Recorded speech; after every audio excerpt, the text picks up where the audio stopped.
Well, provincial leaders continue their meetings in Halifax today with several key topics on the agenda.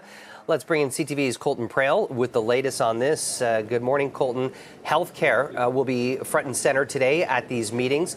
Let's talk about what the premiers will be discussing, especially when it comes to transfer payments for healthcare.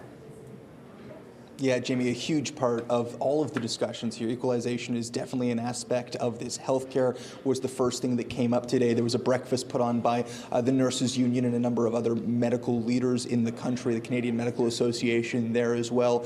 Dr. Jane Philpott, former federal health minister and head of health sciences at Queen's University, delivering a speech to the premiers there, 11 of them in attendance. And one of the big challenges she put to the premiers was to make sure that there was 100% access to primary care across the country. Right now, 6.5 million Canadians are estimated to be lacking access to either a family doctor or nurse practitioner. In Ontario, it's 2.5 million, and if nothing changes, that's expected to grow up to 4 million. And so she's saying it's really time for the provinces to step up, to create bold action on this issue, whether it's through multidisciplinary family health centers, whether it's through a national licensing accreditation formula so that people can move between provinces, increased ability to bring in doctors, added help for retention, whether that's alleviating some of the administrative burdens. Really, this is a moment, she said, for the provinces to join together and push for significant action on this. She said it's something that some provinces are taking quite seriously, others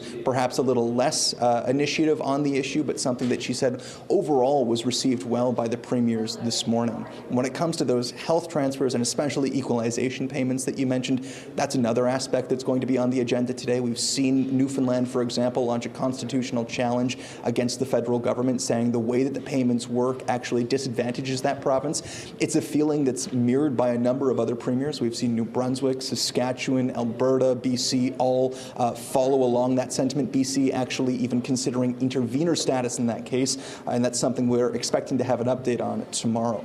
Jamie? That's CTV's Colton Prale. We appreciate the update. Thank you.